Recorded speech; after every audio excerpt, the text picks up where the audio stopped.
Hello, welcome to all. अभी हम पढ़ रहे हैं भारत की जनसंख्या संसाधन प्रदेशों के बारे में। जैसा कि आप जानते हैं, पी सेन गुप्ता ने भारत की जनसंख्या संसाधन प्रदेशों को 3 श्रेणियों में विभक्त किया। पहली गत्यात्मक प्रदेश या डायनामिक रीजन्स, दूसरी अग्रदर्शी या प्रत्याशित प्रदेश प्रोस्पेक्टिव रीजन्स, और तीसरी समस्याग्रस्त प्रदेश या प्रॉब्लमेटिक रीजन्स। इनमें से गत्यात्मक तथा अग्रदर्शी प्रदेशों के बारे में हम पिछली कक्षाओं में पढ़ चुके हैं। आज हम पढ़ेंगे समस्याग्रस्त प्रदेशों के बारे में। तो चलिए शुरू करते हैं। ये जो क्षेत्र हैं, इनमें जनसंख्या और संसाधन के बीच संतुलन का अभाव होता है। जैसा कि हम देखते हैं कि जो पहली श्रेणी थी, उसमें गत्यात्मक श्रेणी में जो संसाधन प्रदेश थे, उनमें जनसंख्या और संसाधन के बीच जो अनुकूलतम संतुलन स्थिति उपस्थित होती है। जबकि जो दूसरी कैटेगरी थी, जिसमें जो प्रोस्पेक्टिव रिसोर्स रीजन थे, उनमें जो जनसंख्या और का मतलब जो संसाधनों की उपस्थिति होती है, उनका सामाजिक आर्थिक विकास के जो पिछड़ापन के कारण जो जनसंख्या है वो उनका विदोहन नहीं कर पाती। लेकिन जो तीसरी श्रेणी है समस्याग्रस्त प्रदेश, इनमें जो या तो जनाधिक्य की स्थिति होती है कि उपलब्ध संसाधनों की जो उपलब्धता है वही कम होती है, या फिर इसमें जो संसाधनों प्राकृतिक संसाधनों की ही कमी होती है। तो ऐसे जो क्षेत्र हैं उनको पी सेन गुप्ता ने समस्याग्रस्त जनसंख्या संसाधन प्रदेश की श्रेणी में रखा। इस वर्ग के अंतर्गत जो निम्न 9 प्रदेश सम्मिलित हैं। ये हैं मध्य पूर्व गंगा मैदान, उड़ीसा तट, केरल तट, लक्षद्वीप, उत्तरी पूर्वी कर्नाटक एवं रायलसीमा, राजस्थान मरुस्थल एवं कच्छ प्रदेश, उत्तरी पश्चिमी हिमालय, पूर्वी पहाड़ी व पठारी प्रदेश तथा अंडमान एवं निकोबार द्वीप समूह।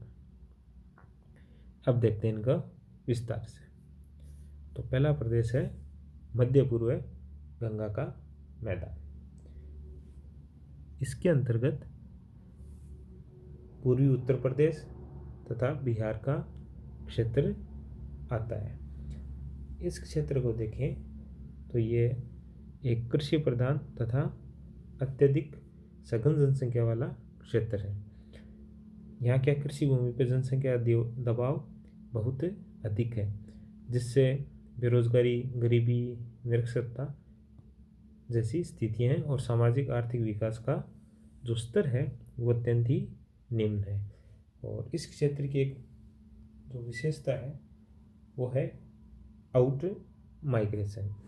रोजगार की खोज में इस प्रदेश से ग्रामीण जनसंख्या का प्रवास दूरवर्ती नगरीय केंद्रों के लिए होता रहे। हमने जो प्रथम श्रेणी है, जिसमें जो गत्यात्मक प्रदेश थे, वो क्या थे? एक प्रमुख औद्योगिक और नगरीय केंद्र थे। तो वो जो प्रदेश हैं, वहाँ ये जो मध्य पूर्व गंगा मैदान का क्षेत्र है, यहाँ से क्या होता है, उन क्षेत्रों में व्यापक स्तर पे आउट माइग्रेशन होता है। और साथ ही यहाँ जो जनसंख्या वृद्धि है वो बहुत अधिक तीव्र है। साथ ही औद्योगिक विकास की दृष्टि से क्षेत्र बहुत ही अधिक पिछड़ा है। इन सब कारणों से ये एक समस्याग्रस्त प्रदेश बन गए। इसी प्रकार दूसरा क्षेत्र है उड़ीसा तट।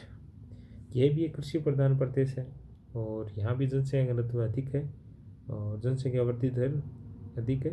औद्योगिक विकास का स्तर यहाँ औसत से थोड़ा सा कम या एक सीमित है, और सामाजिक आर्थिक विकास का स्तर भी यहाँ क्या है, नीचा है। तीसरा क्षेत्र है केरल तट या मालाबार तट। ये एक कृषि प्रधान प्रदेश है और यहाँ की अधिकांश जनसंख्या जो ग्रामीण है, और यह जो देश के अगर जनसंख्या घनत्व की दृष्टि से देखें तो सर्वाधिक सघन प्रदेशों में से एक है। और यहाँ का सामाजिक आर्थिक जो स्तर है वो अधिक है या उच्च है, लेकिन यहाँ औद्योगिक पिछड़ेपन तथा कृषि पर अत्यधिक निर्भरता के कारण यह एक अति जनसंख्या की श्रेणी में एक क्षेत्र आता है। फिर है लक्षद्वीप। लक्षद्वीप में संसाधनों के अभाव, भूमि की कमी, देश की मुख्य भूमि से काफ़ी दूर तो अरब सागर में स्थित होने के कारण इसके विकास की गति अत्यंत मंद रही है। इसके बाद है उत्तरी पूर्वी कर्नाटक तथा रायलसीमा क्षेत्र। यह क्षेत्र कृषि, उद्योग, सभी आर्थिक गतिविधियों में एक प्रकार से पिछड़ा क्षेत्र है। वर्षा की कमी, मिट्टी का कम उपजाऊ होना, इन सब कारणों के कारण यह कृषि का भी विकास बाधित रहा है।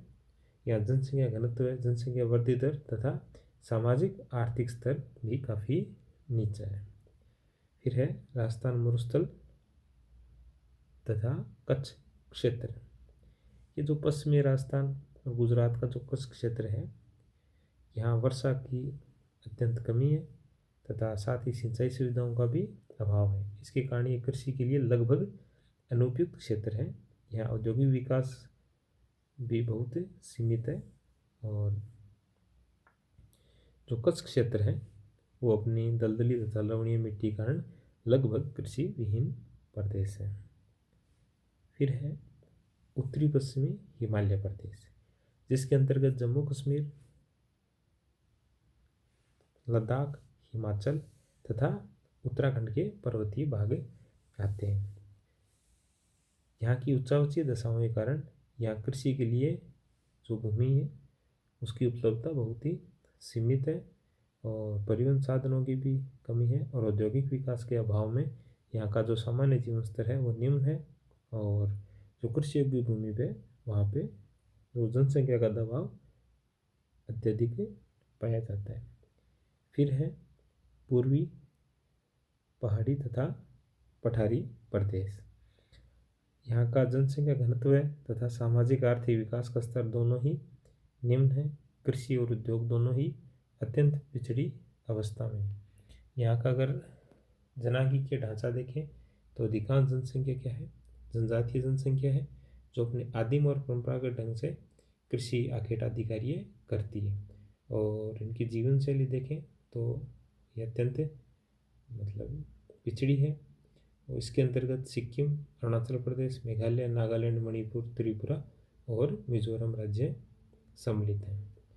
इसके बाद है अंतिम 9वां प्रदेश, अंडमान एवं निकोबार द्वीप समूह। यह द्वीप समूह बंगाल की खाड़ी में स्थित है और यहाँ की जलवायु उष्णाद्र विषुवतरेखीय प्रकृति की है।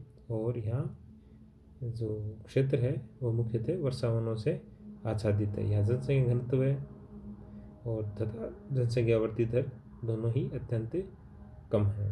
और कृषि तथा औद्योगिक दृष्टि से एक पिछड़ा क्षेत्र है। ये है समस्याग्रस्त जनसंख्या संसाधन प्रदेश। यहाँ एक सारणी दी गई है जिसमें गत्यात्मक, प्रत्याशित या अग्रदर्शी तथा समस्याग्रस्त प्रदेश कुल जो 19 प्रदेश हैं पीसेन गुप्ता द्वारा विभक्त उन, और इनका जो विभाजन का आधार लिया था वो था जनांगीय की विशेषताओं, जनसंख्या घनत्व, इनकी वृद्धि दर तथा सामाजिक आर्थिक विकास का स्तर। तो यहाँ इस टेबल में प्रत्येक प्रदेश के घनत्व, उसकी वृद्धि दर तथा जो सामाजिक आर्थिक विकास का स्तर है उसके बारे में जानकारी दी गई है।